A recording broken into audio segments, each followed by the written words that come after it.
Wonderful. Thank you all so much for joining us for exploring the Saugus Iron Works National Historic Site.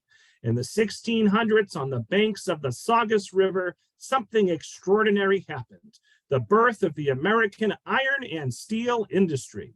So we're going to explore the place where European iron makers brought their special skills to a young Massachusetts colony. Saugus Iron Works is a 12-acre National Historic Site that includes working water wheels, forges, mills, a historic 17th century home, and a lush river basin. And we're going to learn about this National Historic Site with the Supervisory Park Ranger, Andrew Donovan. So all 150 of us or so, let's give a big virtual round of applause to Andrew for joining us this afternoon. And Andrew, you can take it away. Thanks so much. Fantastic. Robert, thank you so much. I was very lucky last week to be here talking about Salem Maritime National Historic Site, another park that I work at. But today, I'm thrilled to join you all for Saugus Iron Works National Historic Site. Like Robert said, my name's Andrew Donovan. I'm the Supervisory Park Ranger for Interpretation at Salem Maritime and Saugus Iron Works National Historic Sites. So I oversee really general public programming, tours, opening historic houses, exploring other sites, and anything that you'd sort of plan on as a general public visitor coming to the park, my team and I work on. So glad to talk to you today about the Saugus Iron Works. I hope I encourage you, especially any locals, to come down and visit the site with us. Now, I do love to point out that we are part of the bigger National Park Service. So national parks, many people, when they think of them, Saugus Iron Works probably isn't the first park you think of, and I understand that. People think National Park Service, they think giant redwood trees, or they think of the Grand Canyon. But the National Park Service protects all sorts of types of federal land. You can see on my slide here, there's national parks, battlefields, monuments, preserves, historical parks, seashores, memorials, and so many more. In total, there's 424 different units of the National Park Service spread all around the country, as well as the US territories. So there's national parks all around the country for you to explore, including some great ones right here in Massachusetts. Now I want to give you just a little visual of our park here at Saugus Iron Works. As Robert said, Saugus Iron Works nowadays is a 12-acre site sitting along the banks of the Saugus River. For anyone of you who's not familiar with the area, Saugus is just an easy drive, as easy as it gets, up Route 1 from Boston to Saugus in Essex County. It is a bit inland. It's on the Saugus River, right at the edge of the river where it turns tidal. And we'll talk a lot about that location during our program today. So when a national park is created, there is lots of discussion leading up to that, and it has to have national significance. What are the stories? What are the resources? Maybe it's cultural or natural that this park is trying to protect. You know, remember the National Park Service, the idea is that these parks are here for enjoyment right now, but they're also going to be taken care of in perpetuity. So my children, my children's children will get to explore and enjoy these parks too. And with that, it needs to have that national significance. It can't be regional, it can't be hyperlocal. It has to have had a bigger impact on the nation as a whole. And the park purpose statement helps speak to that. Why is Saugus Iron Works so important that the National Park Service helps protect and preserve it? And this is our purpose statement for Saugus. So Saugus Iron Works National Historic Site preserves and interprets the reconstructed Hammersmith site, so that's the historic name for this ironworks, and the resources associated with the first sustained integrated ironworks in British colonial America, which operated on the Saugus River approximately 1646 to 1670. Underneath there, we've got two illustrations to help you imagine historically what it would have looked like at this ironworks. Now, even with the park purpose, our stories expand beyond that 1640s to 1670s, right? Indigenous peoples, for example, have lived and worked in this area for tens of thousands of years. And at Saugus Iron Works, there has been extensive archaeological excavations and research done. Mostly that early research was focused on the ironworks site, but during that work, they found thousands of artifacts tied to indigenous peoples that lived here. So as early as 9000 BC, we have evidence in our museum collections of indigenous peoples living right along the Saugus River. Like I said, over 14,000 artifacts are in the collections, and we can even chart with these artifacts the changes in technology from different eras of indigenous life here along the Saugus River. So you can see, for example, those two images pointed to different types of projectile points that were made and found right on site, with the top one going back about 8,000 years, and then the bottom one a bit more recent. One thing that drew indigenous peoples to this area was a stone, actually. It's called Saugus rhyolite, or some people know it as Saugus jasper because of the color of it. And it's a specific type of stone really found in the Saugus area. It makes projectile points. That's actually the bottom photo there is Saugus rhyolite as a projectile point. And there is evidence of this stone, this hyperlocal to Saugus stone, being traded up and down the Atlantic seacoast, into the mid-Atlantic, places like New Jersey, Pennsylvania, or out towards Ohio as well. There's evidence of this type of stone being traded. So these are groups of indigenous people with large trade networks and complex societies that are interacting with other groups all around what we'd call kind of the Eastern United States. Now, at the time of European colonization, it would have been the Pawtucket Native American tribe that would have been living on site in Saugus. And there is evidence of interactions between the indigenous peoples that were still in the area and workers at the ironworks. So as these ironworks got set up in 1640, there were plenty of indigenous people still in the area, some of which were hired to do work for the ironworks. So we'll talk a little bit about that as we go. Now at the park, you can see lots of this work in our museum. So this is a free museum at the park. It'll be open this summer, starting on June 3rd, Thursdays through Sundays. And it includes artifacts from these excavations, both artifacts like the stone tool at the top there, a stone sort of axe head. And at the bottom, that's actually a hammerhead from the original ironworks. So it spans that time, both looking at indigenous culture, but also looking at the material culture left over from the ironworkers in the 1600s. We do also have an introductory park film on site as well. And a little plug, I know we have people that aren't in the local area. You can also watch that introductory park film on our website too. So if you can't come here in person, you can watch that film for free on the park website. Now, we're shifting gears a little bit towards the establishment of European settlers here, right? So you've got the Massachusetts Bay Colony that's going to be founded 1630 in the area, focused around the Boston area. And this is going to be a society that's built around kind of Puritan religion and laws. So there's going to be these strict laws in place about what you can and cannot do. People can only dress certain ways. Fancier clothes are reserved for high-class people. You can only vote if you are a member of the church and a landowner. So that means that many people can't vote. And I should mention, member of the church, landowner, and male. No women could vote at that time. Even, there was laws against them owning land too.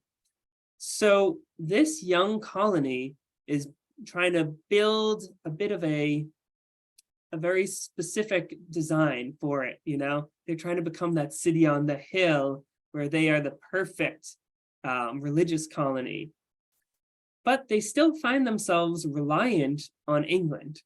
They need English goods, especially manufactured goods. You think of things like iron, glass, that are hard to make.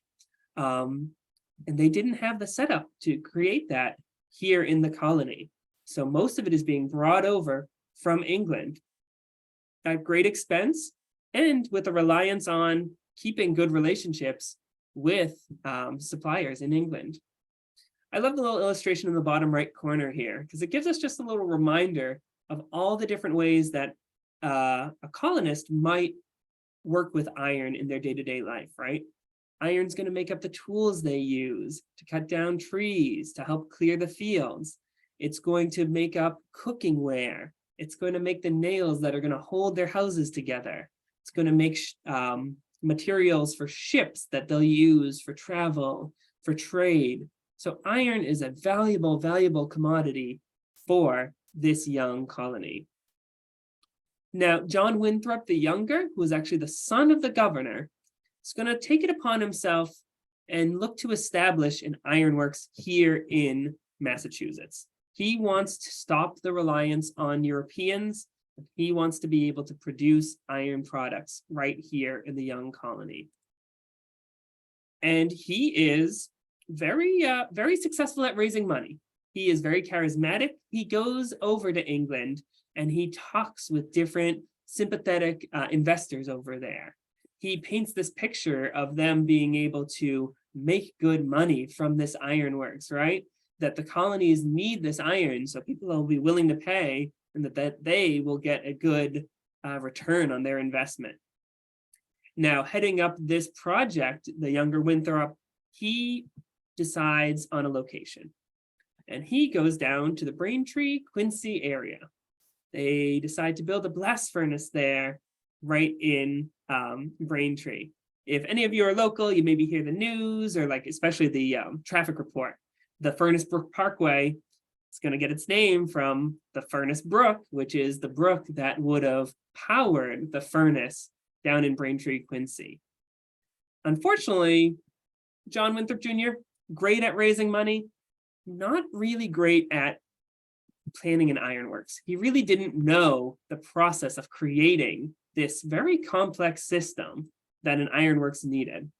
So the investors start to get pretty annoyed with him. They're seeing that things are stalling. Their location for the first blast furnace is not working out. So they want somewhere that they can get a full ironworks built, not just a blast furnace, but they want a forge. They want a rolling and slitting mill. They want all these different pieces that can take raw iron ore and turn it into material that can be sold to blacksmiths to make tools. So they decide to go a different route.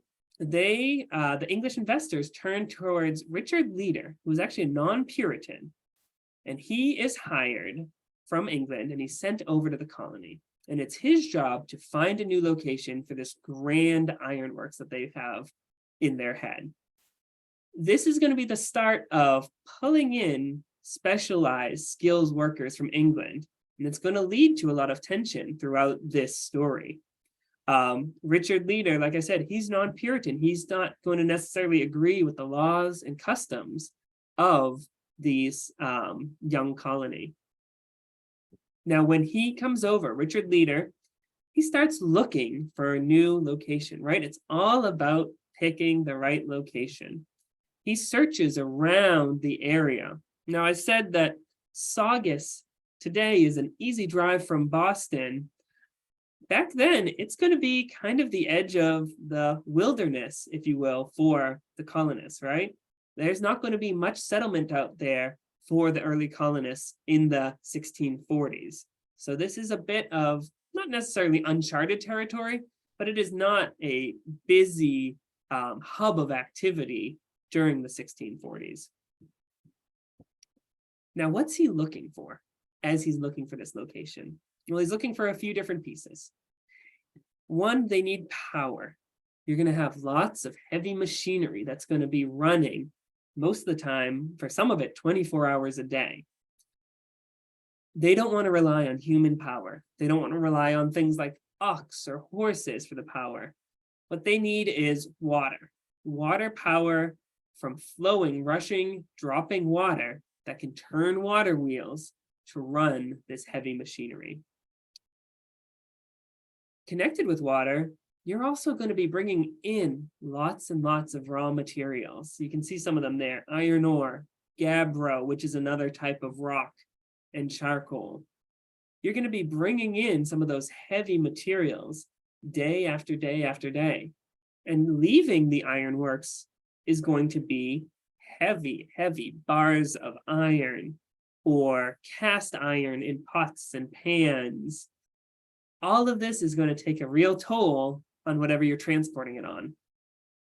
So even nowadays, most of global trade still relies on shipping across the oceans, for example. Back in the 1600s, it was even more so the case. They're going to have very rudimentary roads systems. So anytime that you can use boats to move things up and down the coast or to bring things to your location, that's going to be the most successful. That's going to be the most successful system.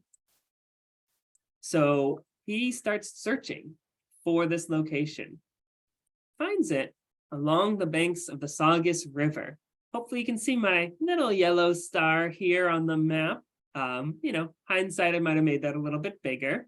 But this is going to be the site of the ironworks. Like I said, this is a very special spot on the river. You have the river flowing kind of from the north here, flowing down towards the ocean. So you've got a steady stream of water. And on the flip side, the spot that's chosen is right at the edge of sort of the tidal part of the river. So during high tide especially, you can easily get small boats coming up this river and meeting the ironworks. So this would be boats with raw materials or boats coming from the ironworks and out to the harbor and over to Boston.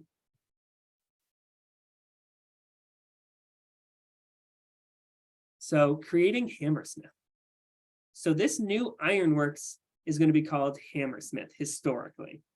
Today we refer to the site as Saugus Iron Works National Historic Site, but historically it was known as Hammersmith. It operated from about 1646 to roughly the early 1670s. It's a little unclear, that end date. Records for some of that business work aren't great, especially towards the end of the ironworks kind of time in operation. But it is truly a highly complex system for a new colony. Like I said, these investors, they want to build a blast furnace, they want to build a forge, a rolling and slitting mill, all of which are going to create are going to need lots of effort, lots of raw materials, and lots of workers to keep running. Nowadays, our site's about 12 acres. Historically, Hammersmith would have been much, much larger, because included with this isn't just the ironworking buildings.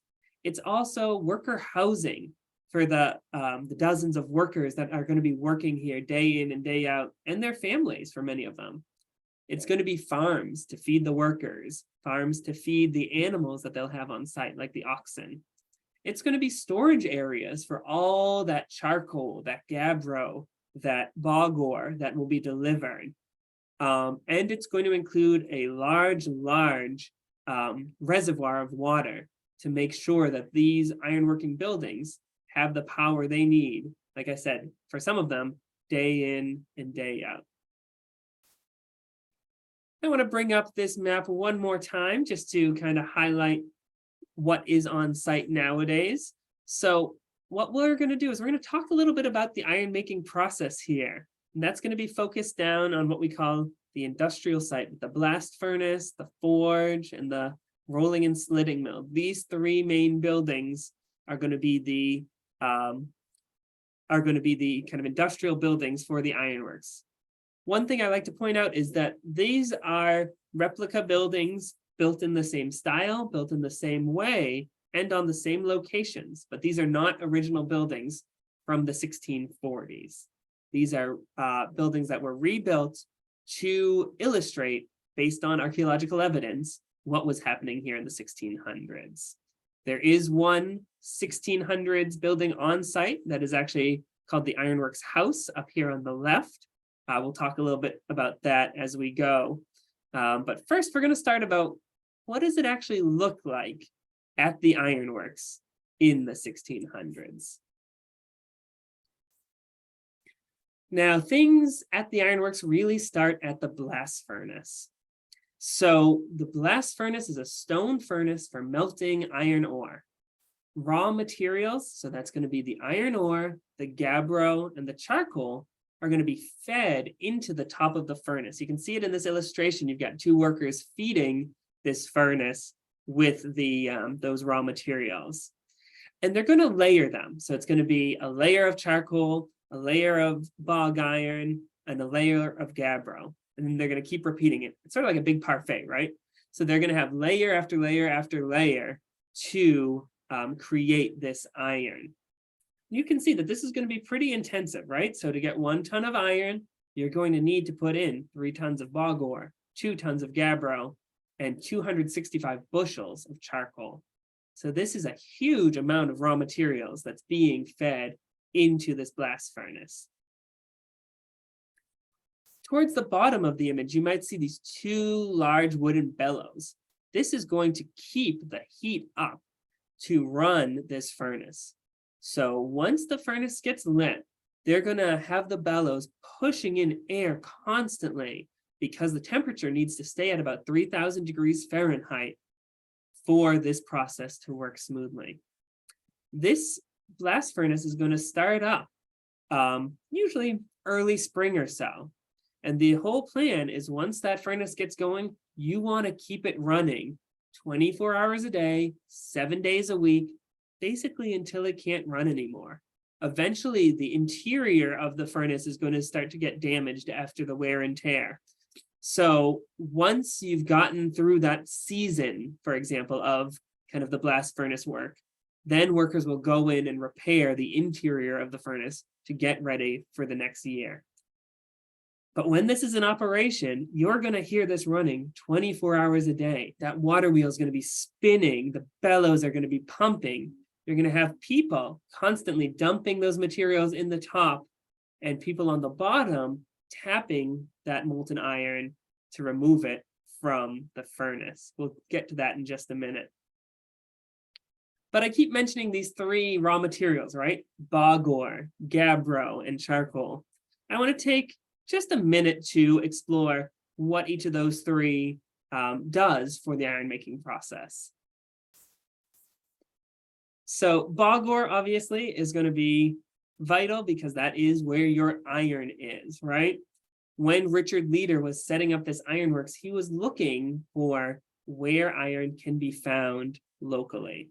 And interestingly, a lot of iron in the Massachusetts area historically was found in bogs. So as organic materials would settle and everything and mesh with the rocks, you'd get this bog ore formed. So like you can see in that top illustration, you might have workers out there with nets and poles getting it from bogs and swamps. Other times, farmers might find it in a field. If their field had once been a bog, they might be plowing the field and pull up this kind of reddish, rusty looking rock, understandably, right? Rusty looking. Often this is about less than 50% iron. So usually there's other types of impurities that are meshed in with this bog ore, and they have to be removed during the melting process in the furnace. That's where our next raw material comes in, That's going to be gabbro. So this is a local stone. It's used as a flux, which is a way to help purify the ore. So when you put the bog ore and the gabbro into the furnace, the gabbro is actually going to melt first, and it's going to help kind of pull those non-iron pieces from the bog ore and the impurities and kind of condense them and separate them from the iron. If you were in England in the 1600s or other places in the United States, like Hopewell Furnace in Pennsylvania, a lot of times they used limestone for this same flux purpose. Locally, there wasn't a good supply of limestone, but gabbro, which was mined at Nahant, which is actually right at the end of the Saugus River, could easily be brought to the ironworks. And the last piece that you need is that charcoal. Now, charcoal is extremely labor intensive to make. This is going to involve woodcutters, carters to move the wood and then the eventual charcoal, and colliers who are going to be specialized workers that create this charcoal. It's created by kind of slowly and controlled, basically burning the wood in a specific way to create this fuel source. It's going to take between 10 and 14 days for wood in these big mounds, like you see in the background of this picture, to be slowly and carefully converted into charcoal. There is record, like I said, of indigenous peoples being paid for work with this, especially for wood cutting. So like I said, a unique connection and a reminder that these indigenous stories continue well into today, obviously, but there is overlap between the iron workers and some of the indigenous peoples here. Now you bring all three of these raw materials on site, you fill up that furnace, like I said, layer after layer, and it all starts slowly melting down. What happens next is at the bottom of the furnace. And that's going to be in what's called the casting shed. So once or twice a day, the furnace is going to be basically tapped. They're going to pull out the liquid iron and the waste materials from part of the furnace.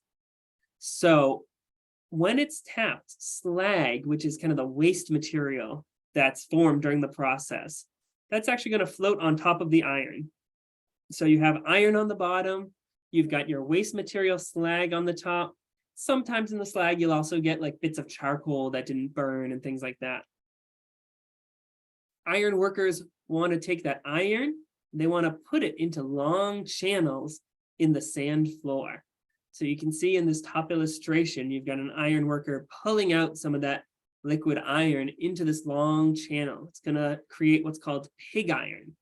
So pig iron named after, as it comes out, sometimes they do offshoot channels off that pig iron. So it sometimes would look like a kind of a mother pig feeding her little piglets. This iron is going to cool in the sand, and it's going to be used to make wrought iron. That's going to be a stronger type of iron that'll be used for lots of different tools. But sometimes you want materials made out of cast iron. I'm sure some of you can think of cast iron things you have in your house, like a cast iron skillet, for example, is a great one. They could also do that in this casting shed. So molds were created, and they were buried in the sand. That's this illustration on the bottom. And carefully, iron workers would scoop out this molten metal and they'd pour it into these molds.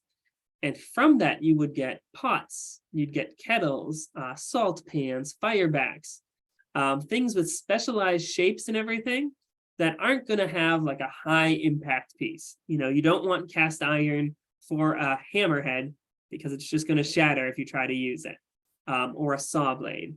But you do want cast iron for things with specialized shapes or unique angles.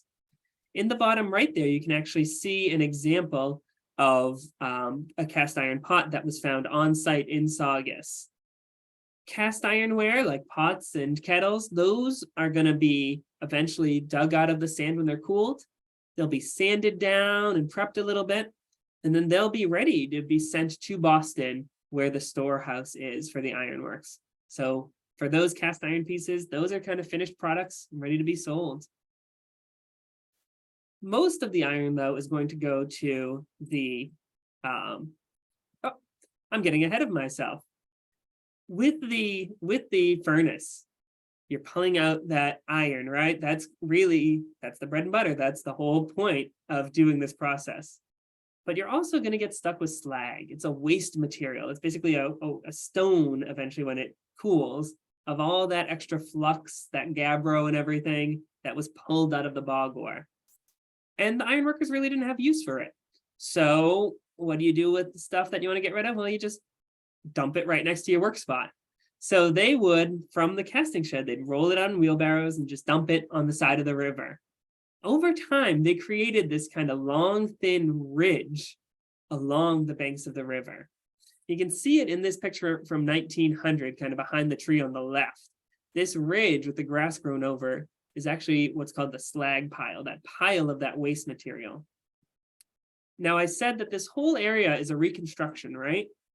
When archaeologists were trying to figure out the layout of the historic ironworks, they looked at the slag pile and they realized that, well, workers aren't going to bring all this waste material far. They're not going to haul it, a ways away. So they used the slag pile and they worked backwards. They drew a straight line from the slag pile and started exploring and digging in that area. And that's how they actually found the base of the historic blast furnace there. So this was a clue for archaeologists about where this work was actually happening on the Saugus River. Okay, now we're moving to the forge. So much of the work that was going on at the ironworks was to take that pig iron bar from the blast furnace and turn it into wrought iron. So this is going to be a main product that's sold by the ironworks to blacksmiths throughout the colony. So at the forge, pig iron bars are going to be brought in and they're going to be really reworked over and over and over again. So first, they're going to melt them down and they're going to use sledgehammers.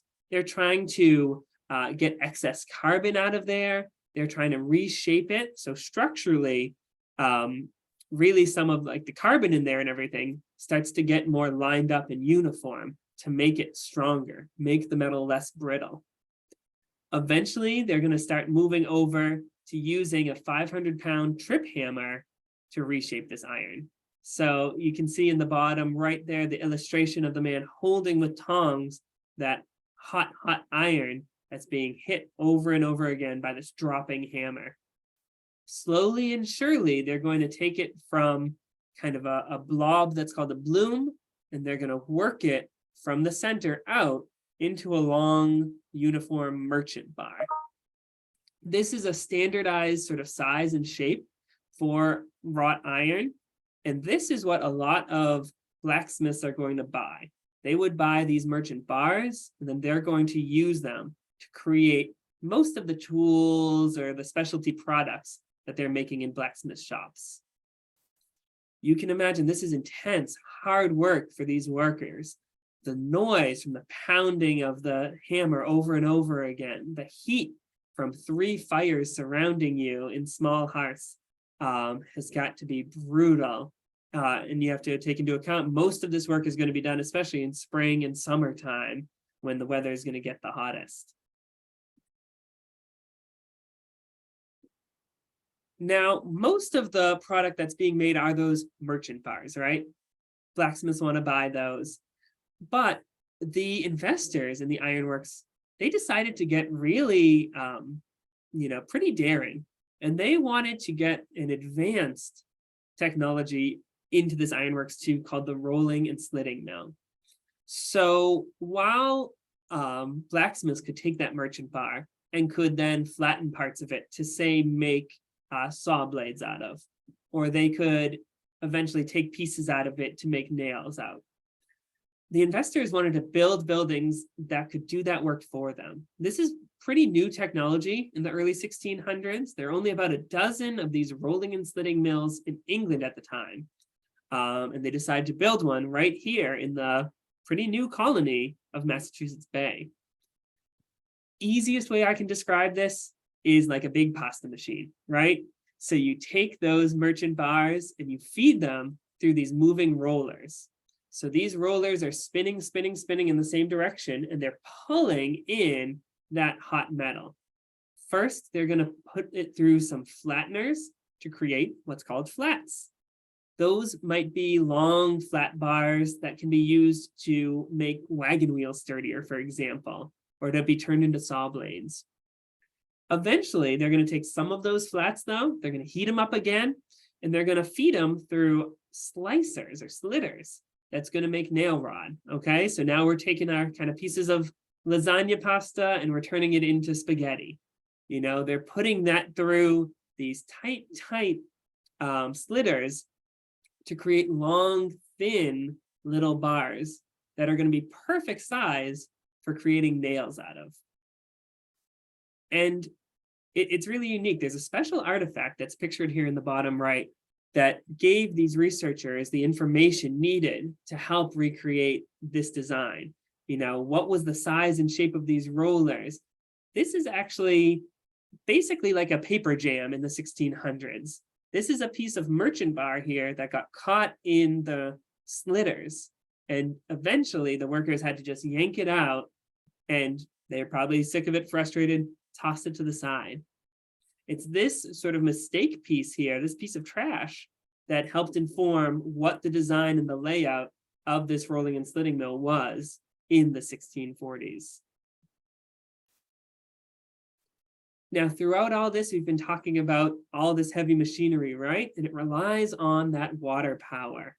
Bellows, trip hammers, rollers were being run by water wheels. Historically, there would have been at least 7, probably closer to 9 water wheels on site that would have been fed by the holding pond that they got from damming up the Saugus River.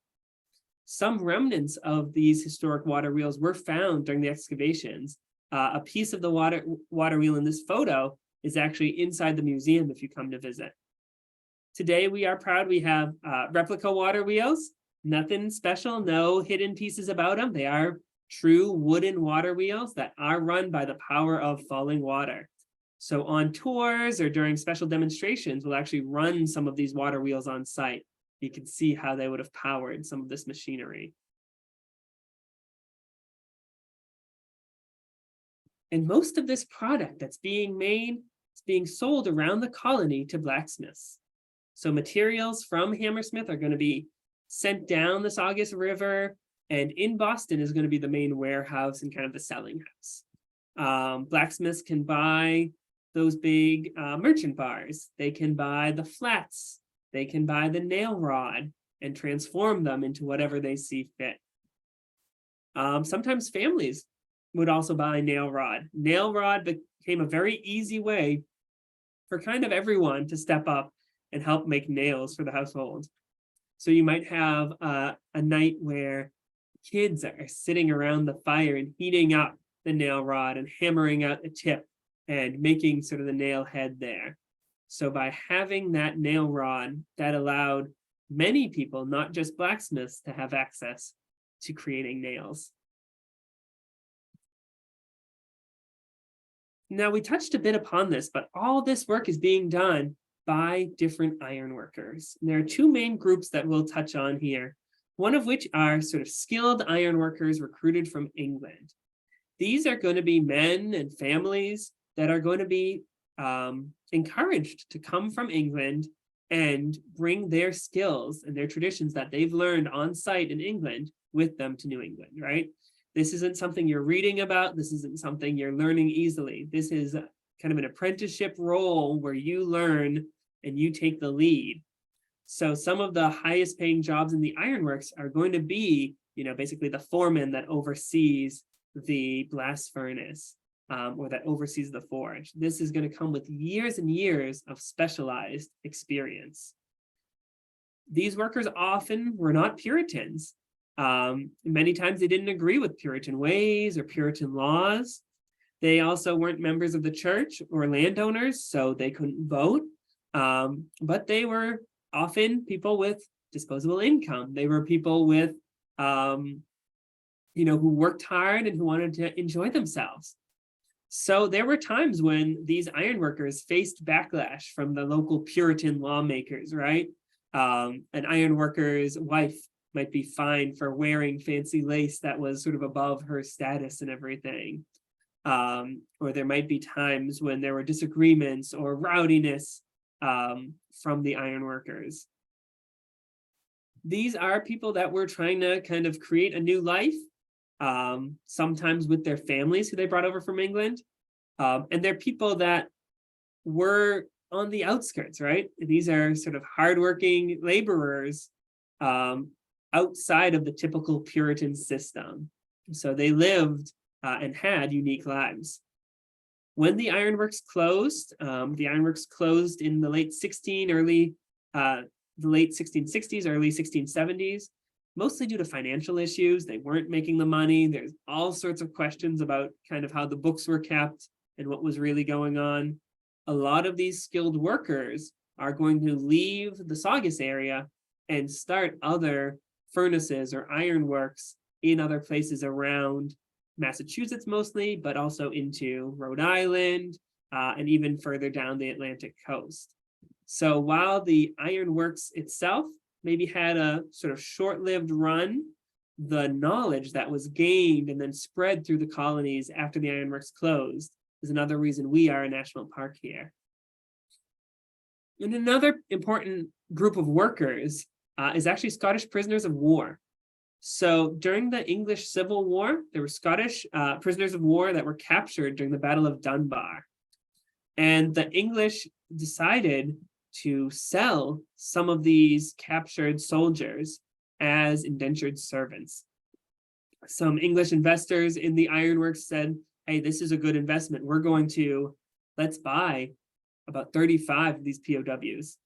And they sent them to the ironworks as indentured servants. Usually that would be an indenture of about 7 years.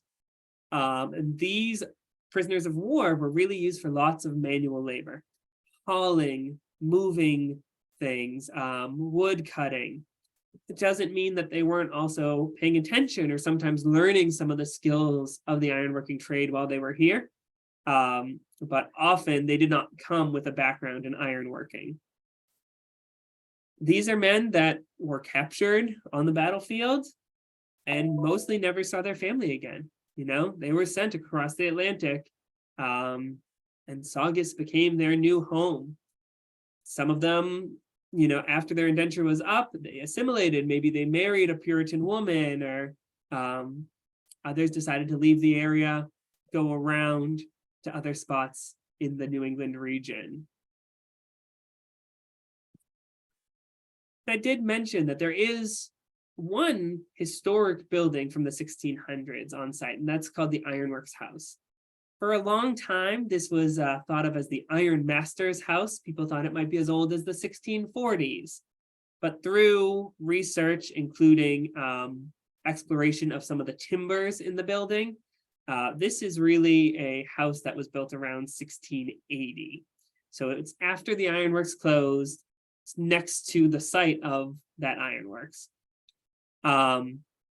Over time, it's had many uses. You know, it went from a pretty sizable, nice Puritan home to eventually being used as kind of tenement housing for some of the local mill workers in the 1800s.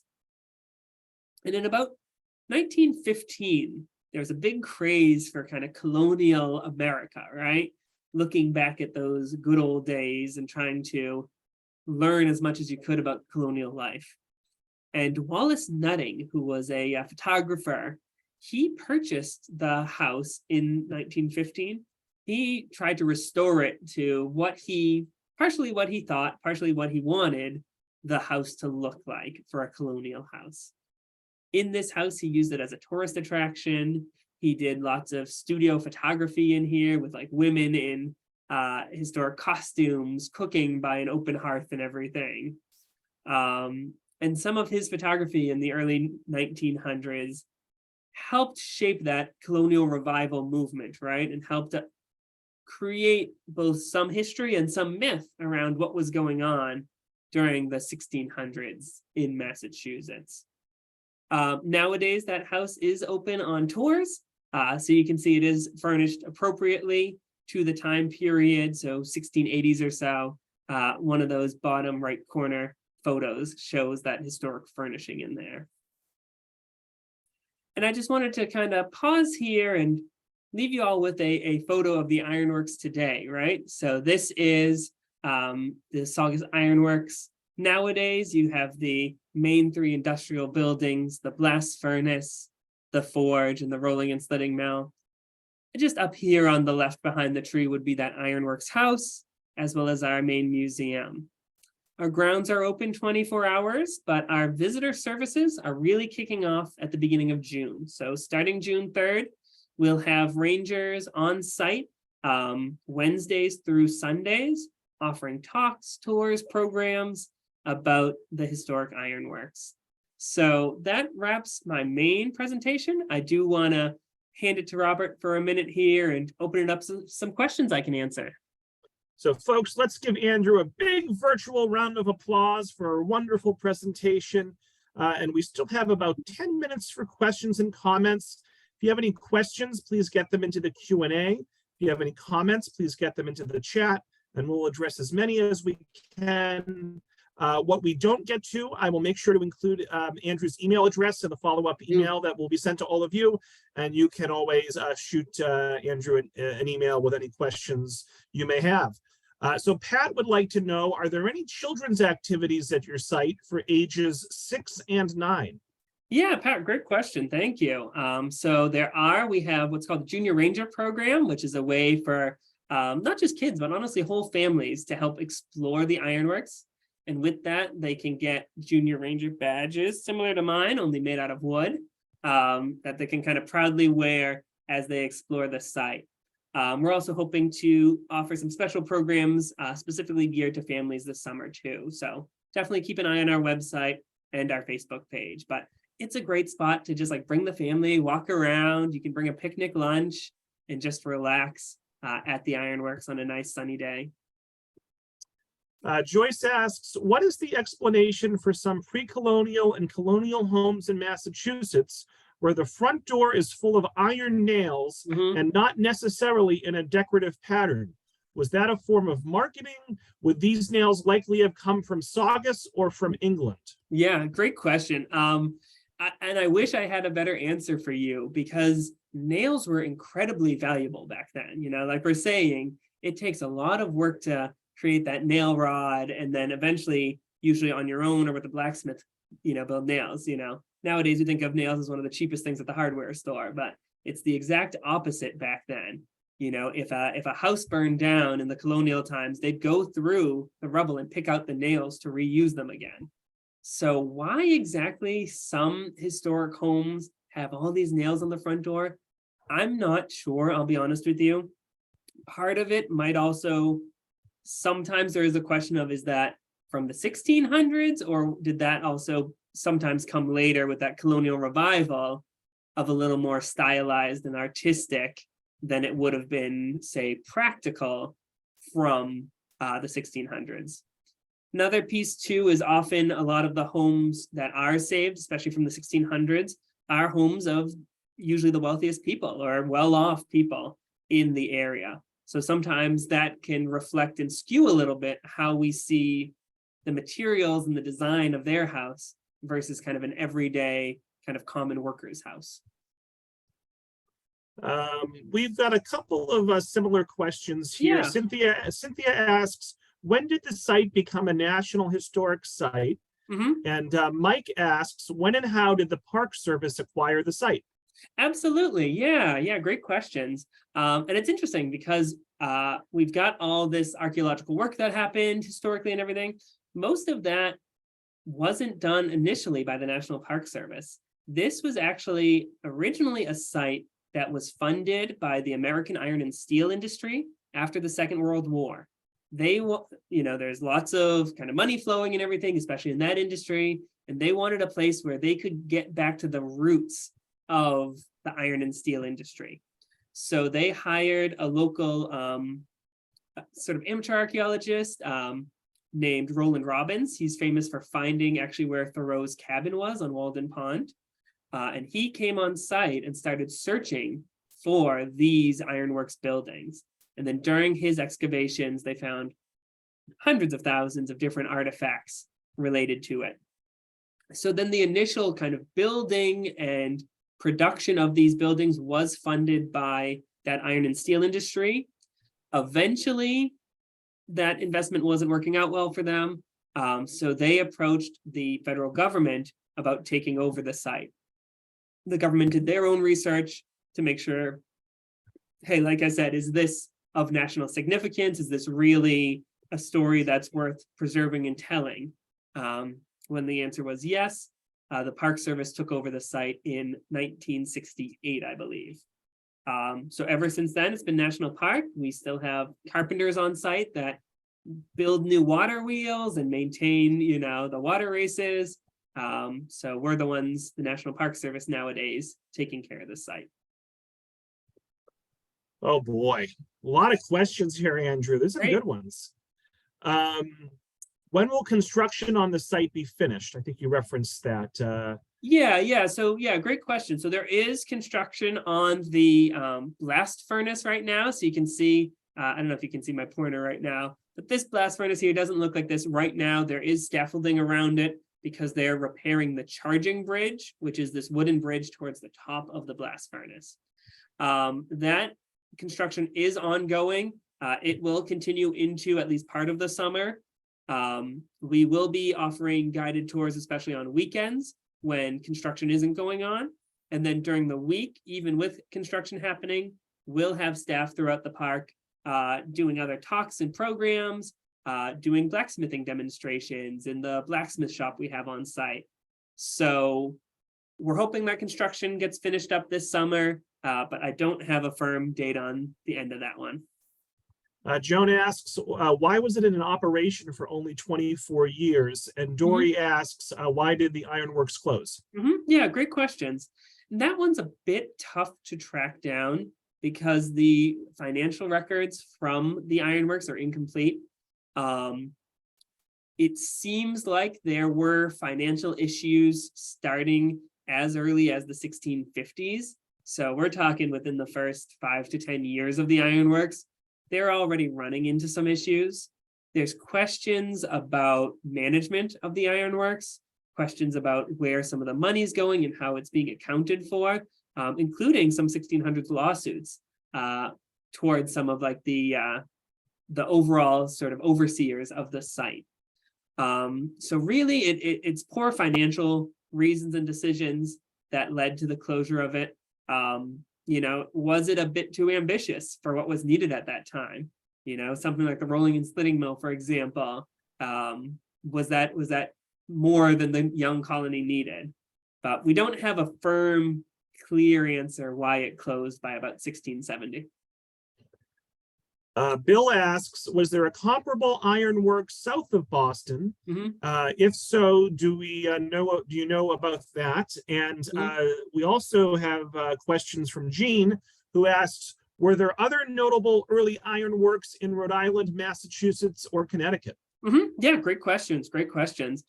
So before the Saugus Iron Works, they did try with that blast furnace down in the Quincy Braintree area.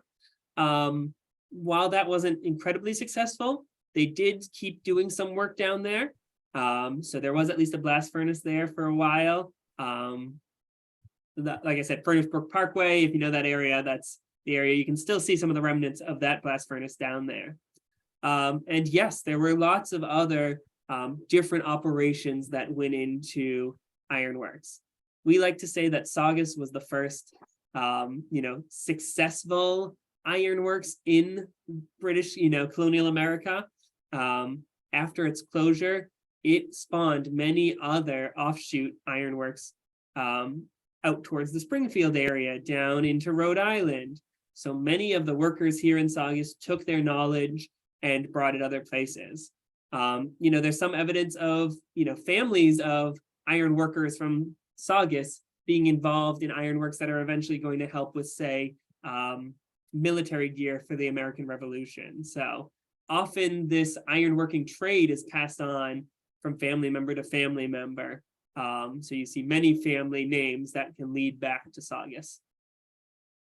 Were the Saugus Iron Works as technologically advanced as those in England? They really were. In terms of scale, I'm sure were bigger ones in England, but especially having that rolling and slitting mill, that was extremely specialized. There's a dozen of those in England at the time, and they decide to bring one out here to what the colonists viewed as the wilderness. That was pretty incredible for the young colony. All right, I'm just going to merge a bunch of questions together here, Andrew. So these questions come from Kathy and Sherry. Kathy asks, what does Hammersmith refer to? Was there much difficulty for indentured servants to gain their freedom? And do you have records of the Scottish prisoners of wars who worked at Hammersmith? Yeah, great questions. So Hammersmith was the historic name for the ironworks. So in many 1600s documents, you'll see it referred to as Hammersmith. It also refers to kind of the whole town that came up around it, the housing, the fields and everything. The second question was about indenture. Indenture, you hope that everything kind of runs smoothly. Often it did, and at the end of the terms of the indenture, you became, sort of a free man, most likely with pretty limited things, often kind of the clothes on your back and a few other possessions. Obviously, there are stories of, okay, but who's enforcing these indentures and making sure after the term is up that this person is really freed? So I'm sure there were people that were kind of kept on past their indenture should have been. Can you remind me the third part of that question, Robert? I'm sorry. Yeah, sorry. So Scottish prisoners of war. Yes, absolutely. Thank you. There's been a lot of great research done on the Scottish prisoners of war, both here in Saugus as well as over in Scotland. So I would recommend you start on our website. There is also part of the museum dedicated to it as well. But website's a great starting point because we also have links to other digital archives. So Andrew, we got through about 15 questions. There's 15 or so we didn't get to, but that is fine. Folks, I will include Andrew's email address in the follow-up email I send you all. If your question wasn't answered, feel free to email Andrew directly. He'll get you an answer. Let's give Andrew a big virtual round of applause for another wonderful presentation. He's 2 for 2, did a great job. I'll read some of the comments. Thank you for a great presentation, and this final picture you're showing is lovely. We've got a great presentation, Andrew. Sounds like a lovely place. Thank you for your informative presentation, says Diana. I learned so much today. Judy says, thanks for this interesting presentation. I'm looking forward to taking the tour. Carlene says this was very informative. I was there many years ago, and she looks forward to making a return. Just a lot of positive comments in the chat, Andrew. You did a wonderful job as always. Folks, look for that email from me either later today or first thing tomorrow. Feedback survey, recording, information about upcoming talks in this series, along with Andrew's email address. And I'll also provide the link to the Saugus Iron Mills website. Andrew, any last words from you? I just want to say I feel very lucky for being able to do 2 weeks in a row. I'm sorry I won't be back for next Wednesday, but I'm sure you've got a great presentation. And thank you, Robert, for all you do for these programs. And thank you, everyone, for joining today. All right. Thanks so much, Andrew. Thank you all. Hope everyone has a great rest of their week. Bye-bye. Take care, all.